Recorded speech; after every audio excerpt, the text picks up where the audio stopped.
Promise to only make Andy cry. Don't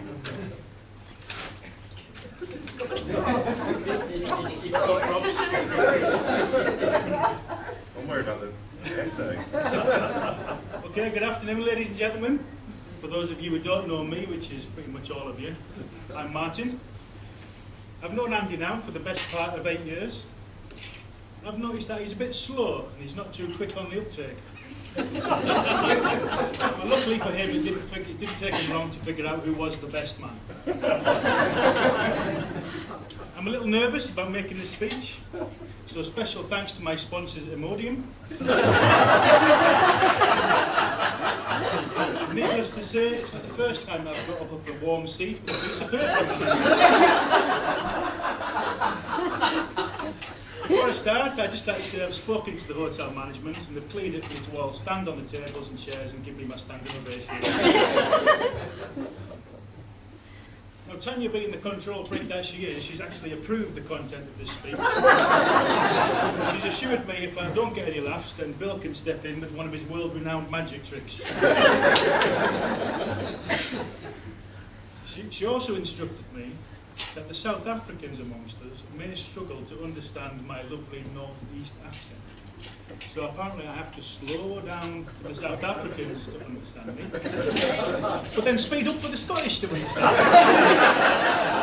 me. She also removed one item from my speech, said I wasn't to mention anything about the last Scotland-South Africa rugby score. 21-17. That was 21-17 to Scotland. 21-17 Scotland. Great speech. I'll go now. I would just like to say that I'm sure you will all agree that the bride looks absolutely stunning today.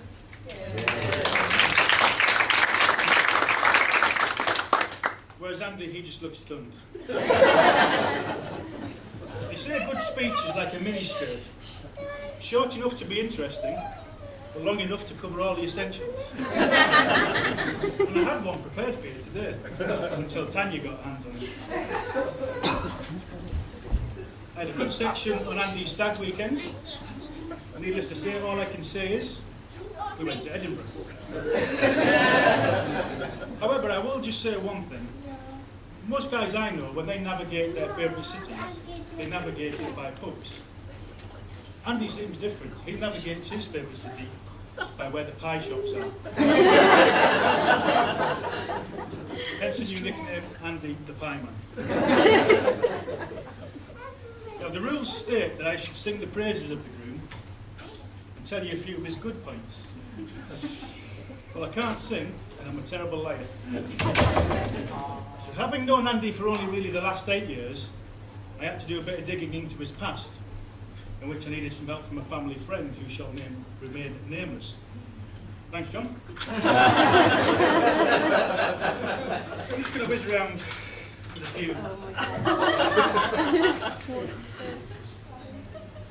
If you please don't turn through them as you look through, because there's a little bit of a spiel to go with each one.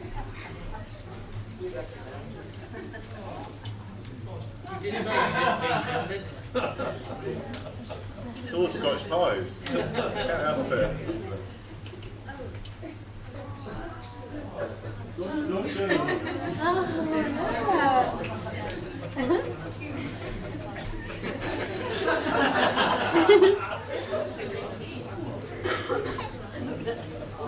I'll get a copy of these.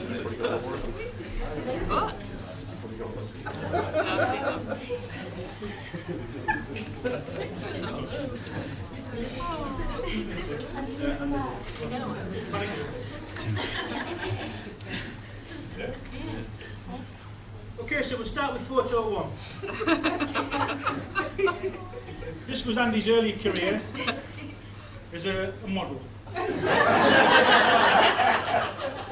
This was the 1983 How Scottish Can You Look competition. He came second. Apparently he still pulls that face now, especially when his pies.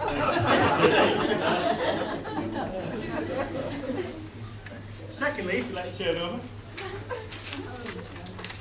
we have a picture of him when he starred in the musical Saturday Night Fever as a backing dancer.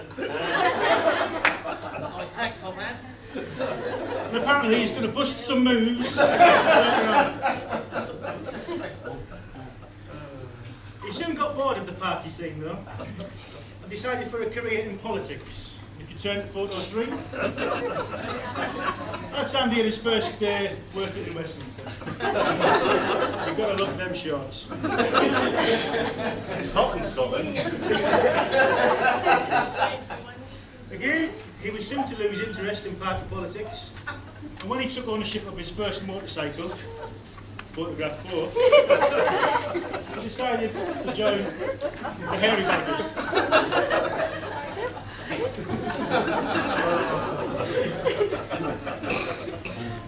Take the photo 5. I apologise to brothers and sisters. This one's just in because I liked it. I'm sorry. Oh, Gillian. Can I have a copy?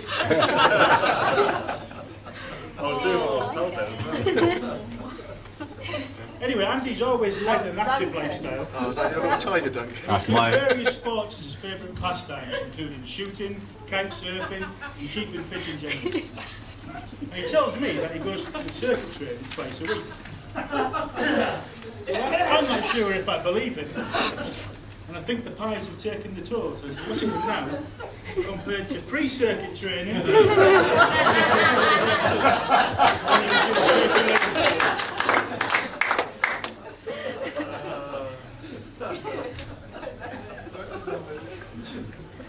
In his younger days, Andy told me he was a bit of a rugby player, and that he starred for, wait for it, the Sandbach Boys School rugby team. Well, I managed to track down his old coach, Mr. Gerard, and when I questioned him about his rugby skills, he had this to say, and I quote, "His performance was poor, lacked stamina and any semblance of technique, and especially disappointing in the tackle. I hope Tanya has better luck tonight."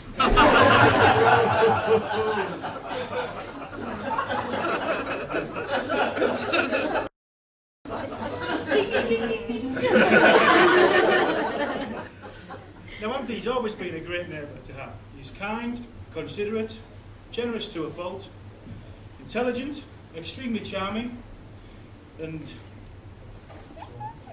Sorry, man, I can't read your writing. No, seriously, Andy's been a great neighbour to have.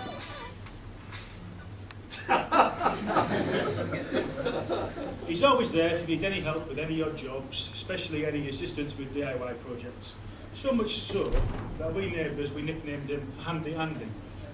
Now this took some explaining when Tanya came along, as she thought he liked to spend too much time alone in the dark.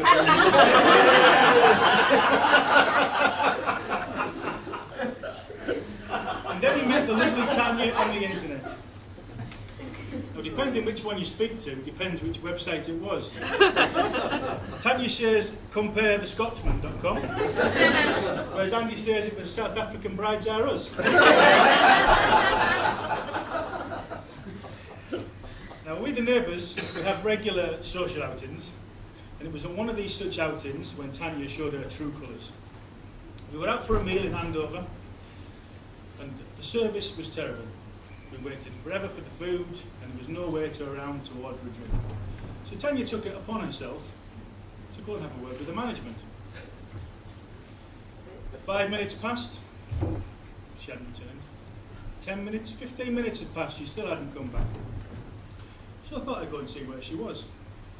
So anyway, she had taken the manager over into the corner of the bar.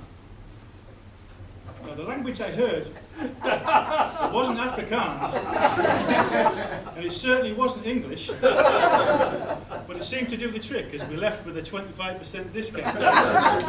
It was around about that point that I realised when Andy put his underpants on this morning, that was probably the last decision he's ever going to make in his life.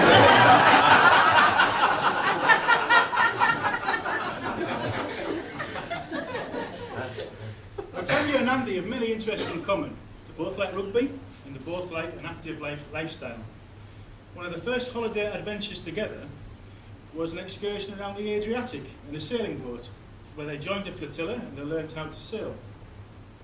So I managed to track down their sailing instructor, Stavros Gianni Theodopoulos. And he clearly remembered Andy and Tanya from their sailing experience. He said that their boat was the party boat amongst them. It was often observed to be rocking into the early hours of the morning. And when I informed him that they were to be married, he said, "No chance." I said, "I'm sorry, no chance? What do you mean?" He said, "Well, after seeing their basic sailing skills, there's no chance of them getting married, as they are both incapable of tying the knot."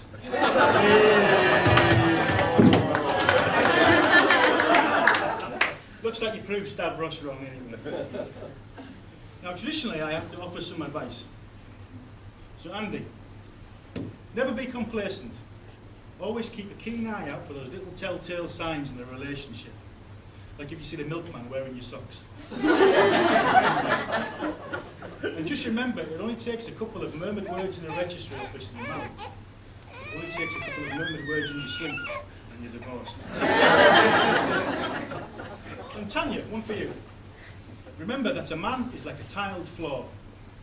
Lay it right first time and you can walk all over it for years.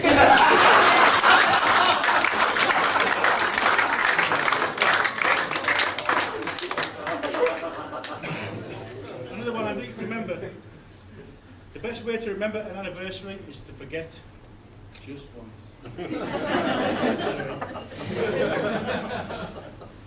Okay, Andy, I do have to say how lucky you are. You will be leaving here having gained a beautiful wife, Tanya. She's warm, loving and caring. A wife who is funny and radiates beauty and happiness everywhere she goes. And Tanya, how lucky you are as well. You leave here having gained a beautiful dress and some lovely flowers. On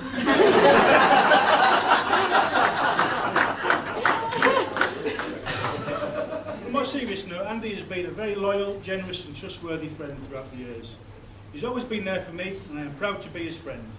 He's one of the best mates a man could ask for, not only to me, but to many others around this room. It's been an honour and a privilege to be your best man today. It gives me great pleasure to invite you all to stand.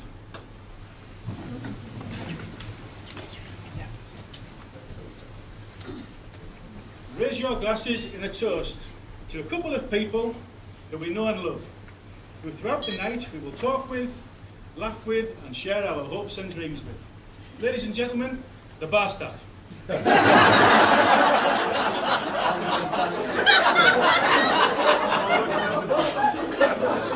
No, seriously, I wish you both all the best and I hope you have nothing but good times ahead.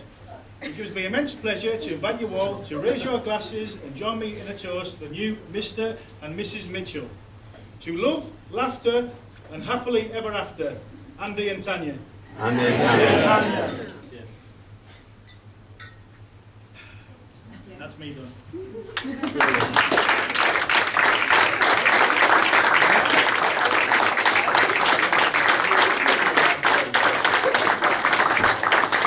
I'll just say one more thing.